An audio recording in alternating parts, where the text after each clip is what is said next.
Hello, everyone, and welcome to Kings of Fantasy Football Podcast. I'm your co-host Pablo, and here's my co-host. Leo. So today we are going to discuss draft strategies. To our listeners who have not done fantasy football at all in the past, it's never too early to start looking into draft strategies to help you prepare for your fantasy football drafts. So essentially, June 1st tomorrow. I think it's like 100 something days to the NFL kickoff. So again, never too early. And although there is plenty of draft strategies on this week's episode, we are going to discuss the zero RB draft strategy. Now, despite its name, it doesn't mean that you're not going to draft any running back. It just means that you are going to prioritize other positions such as wide receivers, quarterbacks, and tight ends. Now, running back in fantasy football is one of the more volatile positions due to the fact that NFL running backs get hit a lot. A lot of NFL teams are not just having one running back, they tend to have several on the roster due to that fact. So, Leo, in your years of playing fantasy football, have you ever done a zero RB draft strategy? Yeah, I've done it a couple of times here and there. Throughout the years that I've done fantasy football, I've usually tend to be more of a running back, uh, heavier running back drafter. But these last few years, with the statistics that are coming out and most of the running backs getting injured, most tending to get more injured, more injury prone, that I've started to focus more on receivers in the earlier rounds. Each draft is different. You always try to get the values here and there, but when you go into a league, thinking strictly a, a zero RB, you want to try to get your like stock up on your stud receivers, uh, get awesome quality tight end, quarterbacks and stuff like that. You want to finish, round out your most of your team, and then you try to get some running backs that are more like PPR, more receiving type of running backs that they'll more than just with a few catches and like 50, 60 yards, they're already giving you 10 to 12 points right off the bat. So that's what you try to do. Last year, like if you drafted like the likes of like Jonathan Taylor or Austin Eckler, that they were both drafted in the first round, you left disappointed. Even Chubb, he was as consistent as they come. He got hurt and was out for the year. So you try to, you never know when injury's gonna strike, but you know you try to, you just you hope for the best. You draft and you hope for the best always. Now, to piggyback off of that, so to our listeners, that is actually one of the pros of instituting the zero RB strategy is that you're going to focus on positions that don't get injured. Running backs are one of the positions that are injured at the highest rate. So you're going to focus on, like Leo said, your wide receivers, your tight ends, your quarterback. Although last year, an elite durable option like Christian McCaffrey, he does have multiple years with major mid-season injuries. So if you are heavy running backs focused like Leo has in the past, you're you're hoping and praying that your stud running backs do not get hurt because if they do get hurt, then your chances of being successful that particular year may be less. So again, the pros of zero RB is that you are going to wait for the later rounds to get a running back. So instead of drafting them early, like last year, they called him, I guess, the cheap man's Christian McCaffrey was the running back from the Buccaneers. The running back from the Buccaneers last year, he was drafted Rashad White. way later. Yeah, Rashad White was drafted way later last year, but again, they called him the poor man Christian McCaffrey because he was getting receptions, he was getting touchdowns, and he really much had no competition. So those are the pros of the zero RB. Now let's look at the cons. So the cons of the zero RB is that you will have running backs who are not elite. Um, so taking a look at this year's running backs, because of all of the different changes, there's pretty much everyone swapped teams. You have running backs who were not in their teams last year. So if you're not getting an elite running back, Leo, since you tend to be more running back focused, what would you say your percentages of being successful? I mean, it's normally two positions in your roster. So if you're having, let's say, even a backup, like last year, name that comes to mind, Damian Pierce was getting drafted in, round 9, 10, and he didn't have the year that he was supposed to have. So now that's essentially uh, a running back that you had to have on your roster all of next year. Right. So yeah, you when you go zero RB, you what you try to do, you try to like stock up on since most of the running back there's a the running back are more like a running back by committee now with each team. There's only a, a handful of running backs that are bell cows that they get all the touches now. Basically, just about every team does a running back by committee. So you try to get some players that will that are still going to be involved in the game, especially in the receiving game. Let's say a player like maybe DeAndre Swift. That he's kind of like in a running back committee with Khalil Herbert and Rashawn Johnson. Even Raheem Mostert. Last year Raheem Mostert was for the Dolphins was one of the first running backs drafted, but now Devon Achane is going to be the main guy drafted early. So you know so now you can get Raheem Mostert like later in your drafts. A player like a one guy that I really love with the Steelers is Jaylen Warren. That he's very excellent in the receiving game. There's a rookie coming up with the Panthers. Um, his stock is probably going to start rising as the season progresses, as the draft gets closer. But Jonathan Brooks, he was a stud in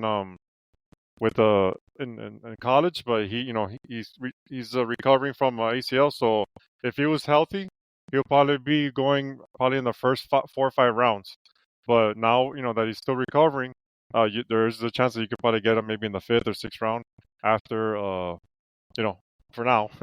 Like I said, as he gets closer, he'll probably start rising up.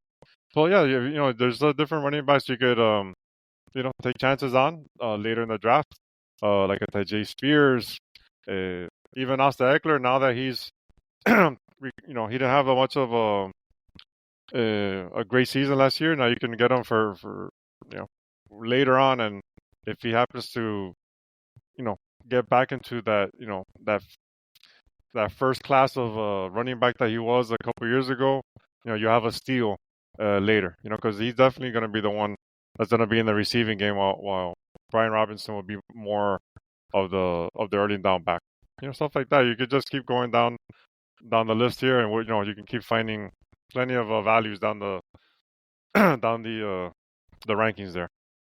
Who do you like later in the drafts, a running back? So in the zero RB, I think some names that may be there, but before we get into names, ideally in a zero RB strategy, I would say round 5 or 6 is when you're going to take your first running back. So I think the names that will be there will be like someone like James Conner, Pierce that I just mentioned. If White is there in that round 5 or 6, definitely think he has RB1 upside. Like you mentioned, DeAndre Swift. But if you are going zero RB, um, I would focus on getting some that have huge upside. So like some of the names, and I mean I think it might be too early, like pretty early for these. But again, if you're already doing a zero RB, I think you're probably already understanding that your position for RB is not going to be that good. Um, but I think the rookie that got hurt for the I think he got hurt for the Ravens last year, that you were really high on. I think he Oh, has a lot of Keaton, upside. Mitchell. Right. So like if you're again drafting, again with the zero RB strategy, is the players that have a ton of upside. So like last year, I hit a home run with Raheem Mostert. Obviously, like you said, A-Chain is going to be drafted high this year, but we all know that injuries happen. So if you're drafting, Raheem Mostert, if you're drafting some of these players that have huge upside, um, I think that is the point of the zero RB is that you're hoping to get some of these RB1s on your team. Um, so if you are going to implement this strategy, that means rounds 1 through 5, 1 through 4, you have to focus on these other positions, wide receiver, tight end, and even quarterback. I think especially from last year, the average draft position of quarterbacks, even seeing the experts when they did their mock draft in ESPN, I saw Josh Allen and Jalen Hurts going early third round. Let's take some time to kind of talk about that. With the zero RB strategy, would you do like um, wide receivers back to back, or would you try and grab one of these um, top tight ends or a top quarterback with your second pick, assuming that you go wide receiver in the first round? What would you do? I would probably go. I think obviously it depends like where you're drafting. So like I would try to get the receivers. I'll try to load up on the receivers because if you are gonna like I won't say like abandon drafting running backs, you need to pound the like those other positions so you can get an advantage over your opponents in that position. So that's why you wanna focus on those other positions. Try to get as quality as uh, the high the best high up most upside player you can at each draft spot. So I would try to focus on calling a couple receivers at the third round, depending who's there and where I'm drafting. Maybe get a tight end like a Sam Laporta. I've been able to get Sam Laporta on a couple drafts that I've done in the third round. A couple best balls. And I also got Travis Kelce is now being that he didn't have such a great year last year. You know, even though he's probably better than most everyone else, he's like going like in the third or fourth round now. So you could imagine getting like three stud receivers and getting Kelce in the fourth round. That'll be sick. Starting start right there. So just gotta see how the each draft is different, and you always gotta adjust with how the draft rolls out. So Leo brings up a good point. So again, to our listeners who have not done fantasy football at all, until between now and when football starts is where you can do as many mock drafts as you can. Um, it's pretty interesting to do mock drafts if you want to do several and pick different picks. So you can choose, if you want to have the first overall pick, essentially 1 through 10 or 1 through 12, and just play around with it. Even if you don't have actual people to do the mock drafts with you, a lot of them have computers, so it'll essentially use statistics, and it'll say you just say, okay, I want to do the first overall pick, and when you do that pick, then the computer chooses the other one, and like Leo was saying, you can start seeing where players get drafted, which will help you prepare for your drafts. And like we're mentioning, when you're instituting the zero RB, you're hoping that your roster is loaded with position players that are elite. You're gonna focus on elite receiver. Hopefully, you're getting an elite quarterback, and then a tight end, like you said.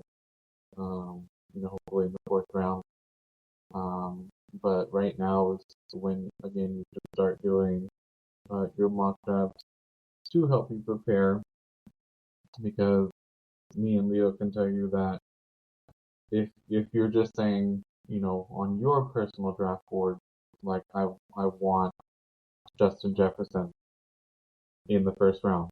If he's not available, then you're gonna have to pivot. So Leo, again, you've been doing this a year, so you kind of have like 3 names. Like, okay, if come be pick 5, these are the 3 names, that you choose from. Kind of how do you do your draft strategy? Man, I'm gonna be really honest with you. When I go to a draft, I really go with no strategy. I I always go with because each, like I was saying earlier, every draft is different. So whatever value falls to me, wherever I am, I'll get that player. To me, the right now the first right now in ADP, the average ADP, the top 4, the top 5, or top 6 is Christian McCaffrey, CeeDee Lamb, Tyreek Hill, Jamar Chase, Justin Jefferson, and then we get to a couple running backs there with Breece Hall and Bijan Robinson. So right there, 3 of the first if 3 of the first 7 picks are running backs, the other 4 are receivers. Then after that, then it's a whole another 4 receivers after that. We got Amon St. Brown, Amon Ra. You got AJ Brown, Puka Nacua, Garrett Wilson, and then you round out the first round with Jonathan Taylor. So that shows you there's only 4 running backs that are right now going in the first round, average ADP, with another 8 being receivers. So what's that telling you? It's telling you that most of the people are getting these receivers, because they tend to, especially that most leagues now are PPR. Who's gonna catch more receptions? The receivers. So that's why you try to focus on getting those receivers early. And if one running back happens to fall to you, you grab them. Out of the receivers that are here, those first 4 are they're just studs. They're like in a class by themselves. You get any one of those that fall to you up to the 5th, 6th round, 5th or 6th pick. You got to take one of those receivers, I think. Then from there, you can try to, after that, you might get one of those couple running backs there, and then from there you see what falls to you back in the 2nd round. So like I said, each draft is different. Where you draft also dictates, what you're gonna do as well. Sometimes you might be in a draft that the other players, your other league managers want to get running backs, and so they want to get that stud running back that's going to get the majority of the carries. So those guys are going to go quick. Like those running backs I mentioned, Jonathan Taylor, then Saquon Barkley. Then after that, then it starts getting a little murky with the running backs. So then you're going to start seeing more receivers. So, you just gotta whatever you always gotta adapt throughout the draft because it could go any way, uh, but the way you want. Especially when you have a few people queued and then they get they get sniped. You get sniped right you know those first few those first those few picks right before you, and then you gotta they're like, damn, what the hell am I gonna do now? So that's why you always gotta be ready to and just while people are zigging, you gotta zag. Okay, you guys are gonna go all this, then I'm gonna go this way. So that's why you always gotta adapt. Now let's take some time. So you mentioned a word that in the years that I have played, have never really used to justify my picks. So you said value. Now, for our listeners, average draft position or ADP. So Leo focuses on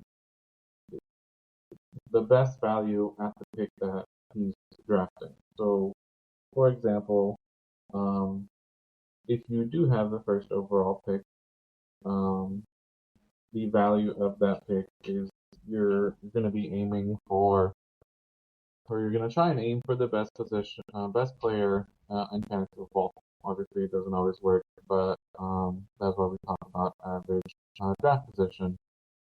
So what you have to be careful in is for, again, the listeners who are going to try fantasy football this very first year of playing, is you want to be careful with reaching for players. Is normally what experts caution you against. But in my opinion, depending on the reach that you're doing, um, can really help you. So the name that I'm gonna throw out there right now is, I think a lot of people are gonna be um, reaching on CJ Stroud this year because of the year that he had last year. So I would not be shocked if people reach for him. So for example, I would probably say that his average draft position, he's not the QB1. I don't think that people are going to be drafting him as overall QB1. But if you're drafting him in the second round, if you're even reaching for him in the first round, then those are the things that you want to be careful with. Again, as if it's your first time or if it's not even your first time, is the value, like Leo said. So if you, let's say, have the 10th overall pick, you shouldn't be reaching for, like to me, even a reach at 110 is Marvin Harrison. Even though he was a stud in college, he was the first wide receiver drafted this year. I think, again, that's a reach. So, Leo, to our listeners a little bit about, again, value, like they do in reaching for players. Sure. So yeah, when you're going, when you're drafting, you try to. That's why it's good to mock, to get a feel where players are going. So when you try to do as many mocks as you can. Like Paulo was saying, try in the early part of like in the first, second pick. Try in the middle. Try at the end, 11 or 12. Wherever. Try different spots so that you can get a feel where players are going, and then that way you can see where the values are and when you're actually gonna do your real draft. So like if you see, like for me, to be honest with you, I don't really tend to draft quarterbacks early at all, unless like one of these like Jalen Hurts, or obviously if I'm in a super flex, that's another story. But if it's a one quarterback league, I'm gonna go down the list of quarterbacks that to me, I'll be happy getting. I could be the last person to draft a quarterback, and I'll be happy. We got Josh Allen, Patrick Mahomes, Lamar Jackson, Jalen Hurts, even Anthony Richardson. If he's healthy, he's gonna run. He's gonna go crazy. C.J. Stroud, Joe Burrow. Kyler Murray, I think, is going to have a great year with Marvin Harrison there. You know what Dak, your boy Dak, does with all those receivers there.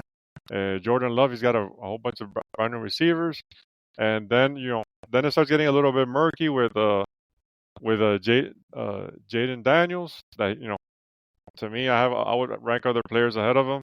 Even Caleb Williams, I'll put Caleb Williams ahead of Jaden Daniels. Justin Herbert, who was like going early last year.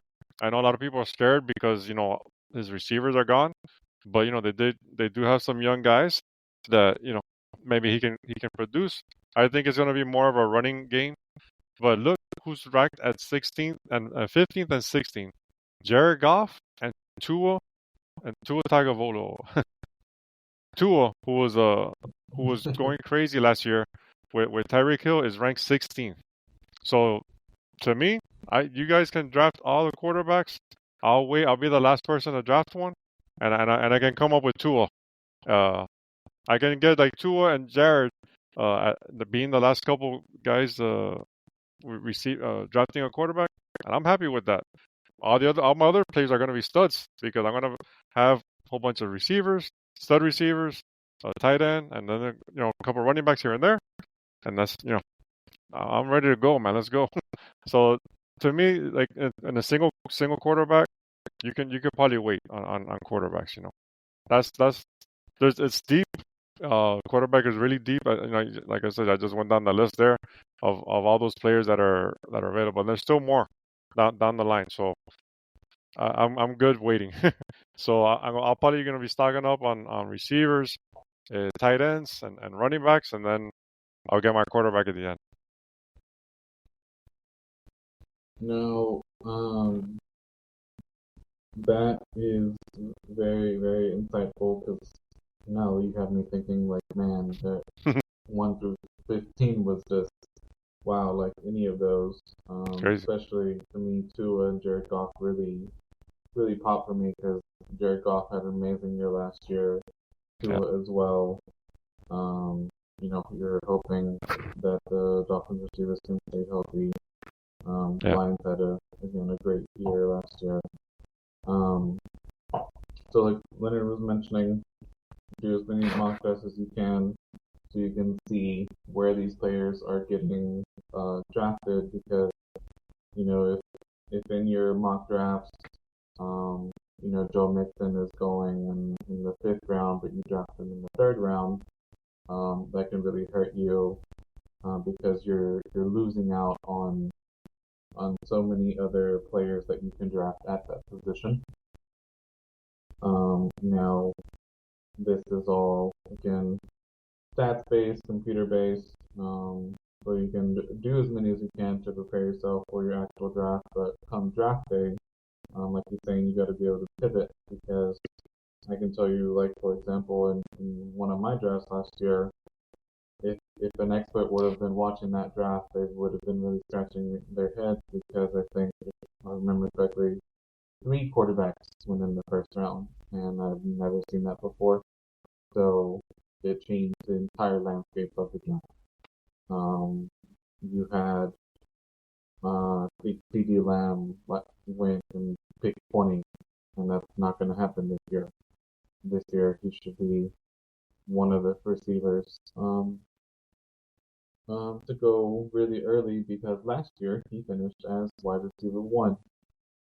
So again, now's the time to kind of start thinking about your draft strategies because there's so many out there. We could probably have a whole month's worth of episodes just talking about draft strategies because it's also going to depend on the type of league that you have, which will be in our later episodes. Any other closing comments, Leo, about Zero RB or about mock draft, getting ready for the draft? Yeah, if you are, like I said, if you are gonna do the 0 RB, it doesn't necessarily mean that if you see like Brees Hall or Bijan Robinson happen to like fall to you like at the end of the 1st round, okay, you got to take them there, right? So that's what I say. Even though you go into like a mindset. Okay, this is what I want to do. Just be willing to adapt and notice where players fall to you. And if you don't happen to get no running backs early, then you just gotta make sure you draft up plenty of running backs later that are gonna be used in the receiving game, because most of the leagues now are PPR. That way you'll if they're getting like 4 to 5, 6, 7 receptions a game, then you're to get some points there with some like 40, 50 yards. That's already 11, like 12 points, easy. So that's why I would focus on players like that tend to be more utilized in the receiving game. That's what I would definitely do. All right. So again, thank you to all our listeners for tuning in to this episode regarding draft strategies, specifically Zero RB. So if you have any questions, you can reach me on X, and that is going to be at Art Sharifer, ARCHREAPER. Reach me on X.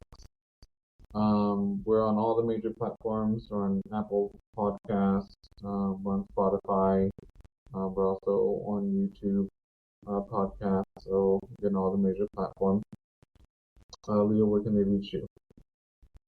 Yeah, if you have any questions, definitely you can reach me on X at Smooth1074. I'm also on TikTok at FFLeoG.